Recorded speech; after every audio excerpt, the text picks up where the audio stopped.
글로벌 증시에 영향을 주고 있는 주요 이슈들 살펴보는 굿모닝 마켓 인사이트 시간입니다. 저희가 매주 월요일마다 유망한 미국 종목을 소개해드리는 최진석의 종목 레이더 코너도 준비되어 있으니까 끝까지 함께해 주시길 바라겠습니다.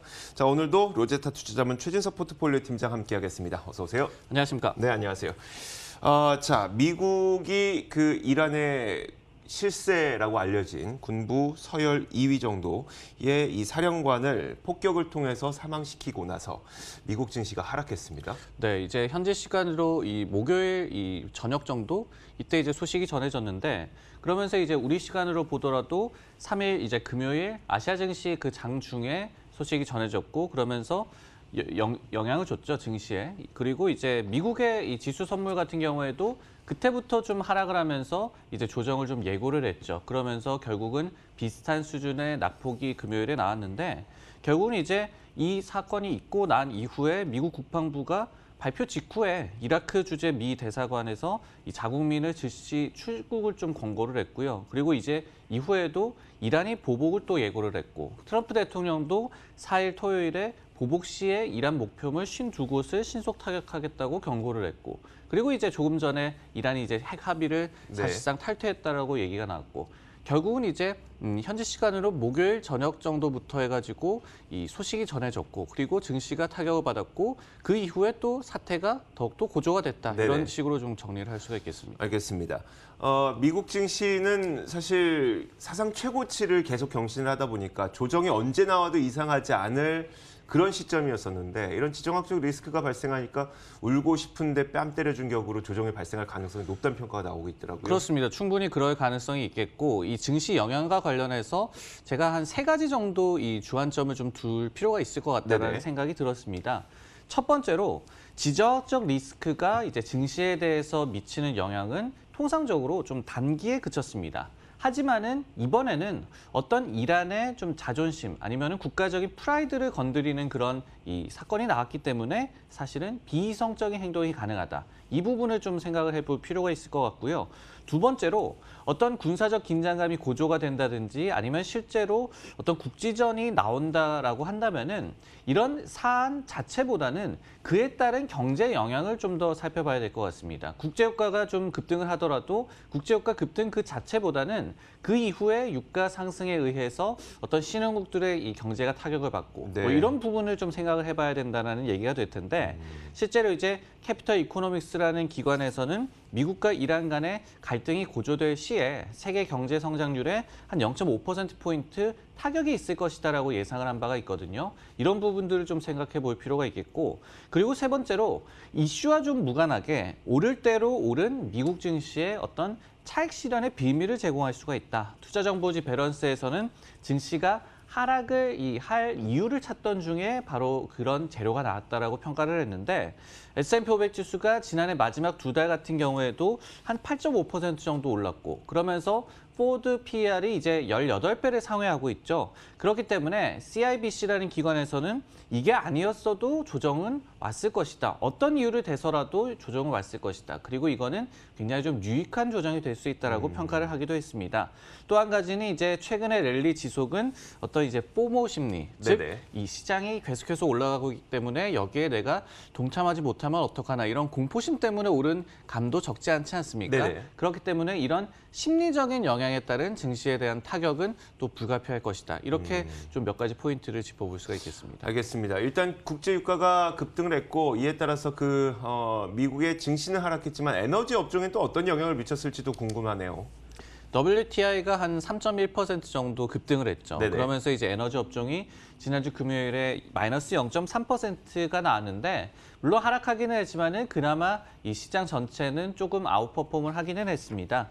이렇게 중동의 긴장감이 고조되다 보니까 증시 섹터별 영향에서도 이제 에너지 업종이 그러면은 좀 이 수혜를 받는 것이 아닌가 이렇게 궁금해하는 그런 시선이 있을 것 같은데 일단은 에너지 업종 같은 경우에는 지난해 전체를 놓고 봤을 때 전체 업종 가운데 상승률이 최저였습니다. 지금 보시면은 IT 업종이 지난해 50% 넘게 올랐고 그리고 커뮤니케이션 서비스 업종 같은 경우에도 32%, 금융도 마찬가지의 흐름을 보였는데 에너지 업종은 이제 12%가 되지 않는 상승률로 가장 좋지 않은 이 상승률을 기록을 했죠.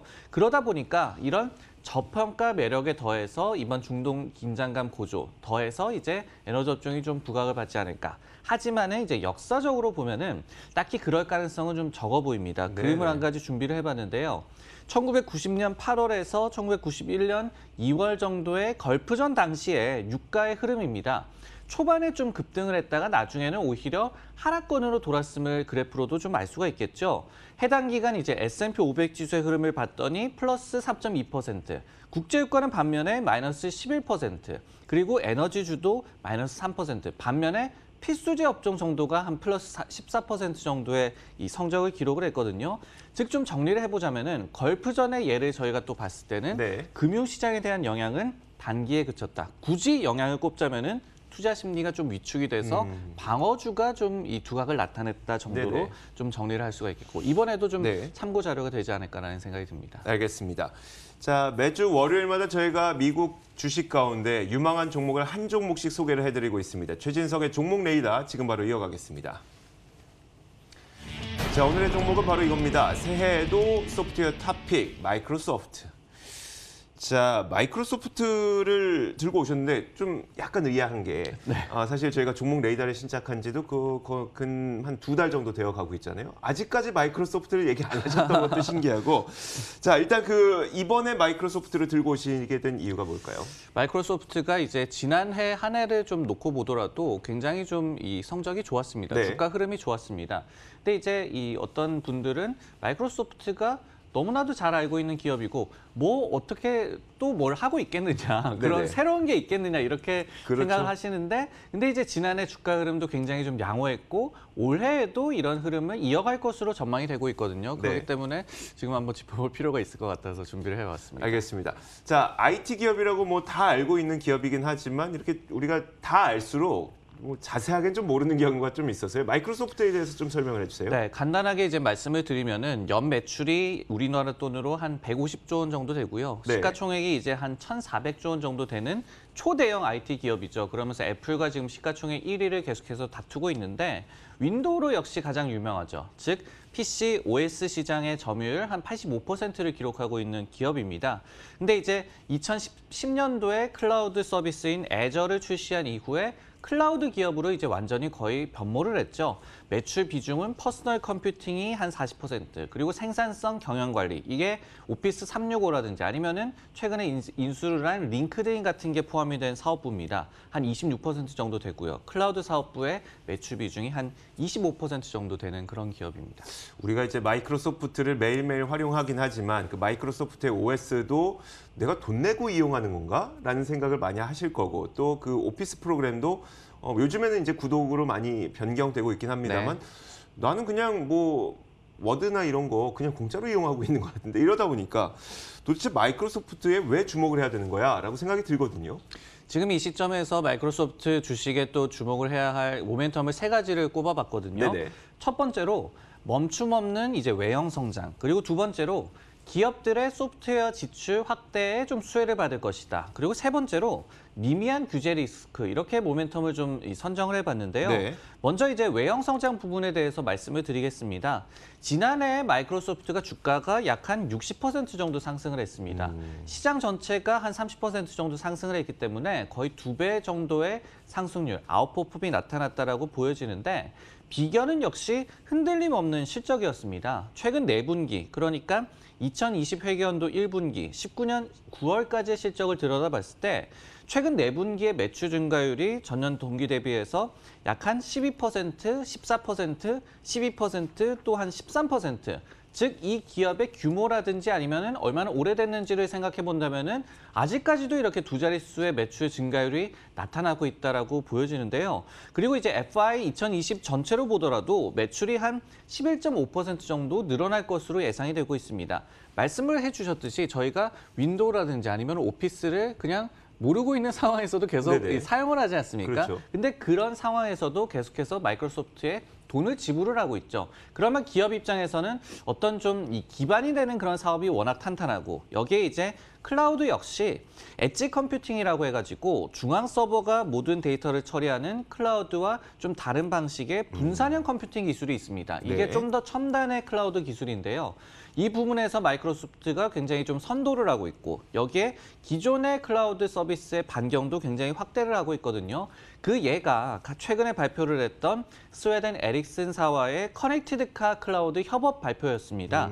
에릭슨의 이제 커넥티드 비클 클라우드라고 얘기를 하는데 네. 180개국 그리고 400만 대 이상에서 지금 사용을 하고 있습니다. 관련 시장의 점유율이 한 10% 정도 되는데 애저가 지금 한 54개 지역 그리고 100개 이상 데이터 센터 등을 활용을 하면서 계속해서 지금 구축을 해놓은 그런 상태거든요.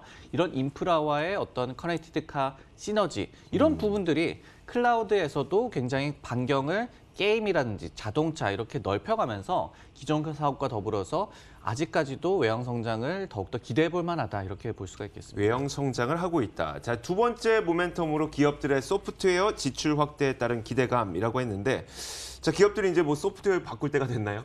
그런 것 같습니다. 네네. 최근에 이제 어떤 시스코가 주가가 좀 하락을 했을 때 이런 말씀을 드린 적이 있을 것 같아요. 좀 네. 기업들의 소프트웨어 지출 아니면 IT 지출이 좀 이 성장세가 둔화할 것 같아서 시스코가 주가가 좀 하락했다. 근데요, 같은 어가 지난해 초만 하더라도 18년도, 19년도, 20년도의 IT 지출 증가율이 완만하게 하락할 것으로 예상을 했습니다. 근데 이 같은 조사가 이제 10월에 들어서는 조사가 굉장히 좀 장밋빛 전망으로 이제 전망이 바뀌었거든요. 이런 부분에 이제 마이크로소프트도 수혜를 얻을 것이다라는 얘기가 될 텐데 지금 그림으로 보더라도 전체 지출 같은 경우에 이제 19년도에 전년 동기 대비해서 상당히 좀 둔화하는 성장률이 둔화하는 그런 추세가 나왔습니다. 1%에도 미치지 못했죠. 근데 이게 20년도 그리고 21년도에는 3%대 중반까지 다시 한번 회복할 것으로 예상이 되고 있고요.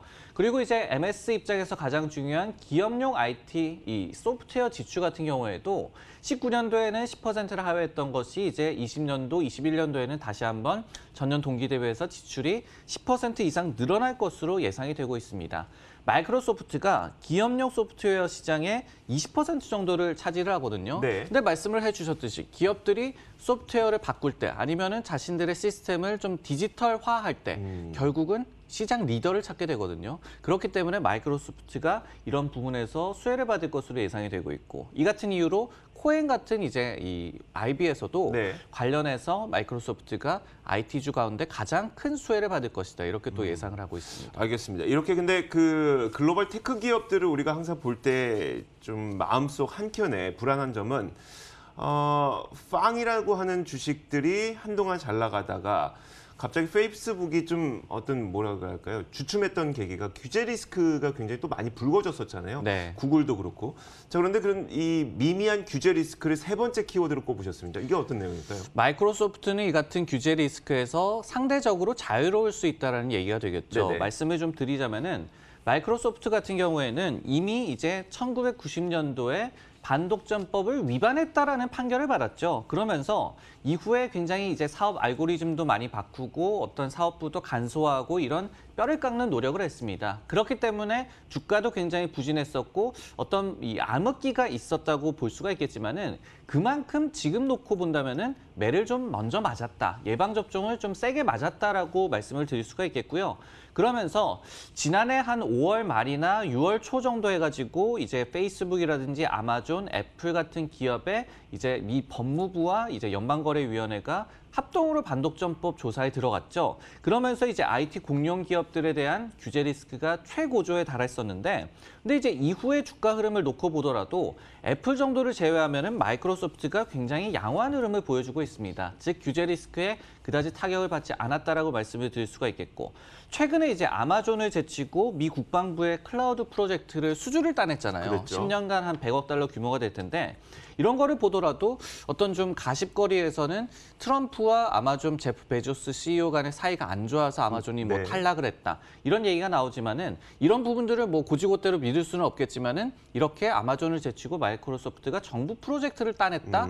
최소한 어떤 당국과 정부와의 어떤 우호적인 관계는 유지를 하고 있다. 네네. 이런 부분들을 좀 감지를 할 수가 있거든요. 그렇죠. 이런 이 사안들을 좀 이 감안을 했을 때도 마이크로소프트가 다른 IT 기업에 비해서 규제 리스크에서 상대적으로 자유로울 수 있다 이렇게 말씀을 드릴 수가 있겠습니다. 자, 이야기를 하는 동안 저희가 계속 그 마이크로소프트의 1년 주가 그리고 뭐 3년 주가 이런 것들 보여드렸는데 주가가 거의 끊임없이 올라갑니다. 네. 진짜 뭐 일부 조정이 있지만 그래 계속 올라가는데 자, 이렇게 주가는 계속 올라가지만 그 밸류에이션이 어느 정도 책정이 돼 있을까요, 지금? 지금 이제 2020년 회계연도 기준으로 해가지고 PER이 한 29배 정도, 그리고 2021년도 이 기준으로는 한 26배 정도 수준입니다. 물론 뭐 그렇게 낮다고는 볼 수는 없지만은 이런 말씀드렸던 외형 성장세 이런 부분들을 감안을 한다면은 뭐 세이지포스라든지 뭐 어도비라든지 이런 다른 소프트웨어 기업 대비해서도 밸류에이션이 더욱더 저렴하다라고 말씀을 드릴 수가 있겠고요.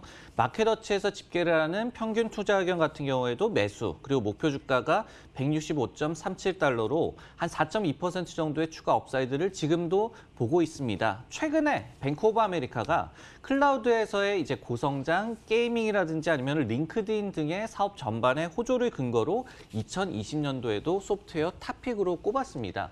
저희가 너무나도 잘 알고 있는 기업이고 규모가 큰 기업이기 때문에 굉장히 좀 재미가 없을 것이다라고 네네. 생각을 할 수도 있거든요. 그렇죠. 근데 최근에 주가 흐름을 보신다면은 아니면은 어떤 매출 증가세를 보신다면은 정말로 아직까지도 성장주로도 볼 수 있는 이런 기업, 앞으로도 기대가 되는 기업 이렇게 볼 수가 있겠습니다. 알겠습니다. 자, 이번 주 최진석의 종목 레이더 저희가 마이크로소프트를 짚어봤습니다. 지금까지 로제타 투자자문 최진석 포트폴리오 팀장 함께했습니다. 고맙습니다. 네, 고맙습니다.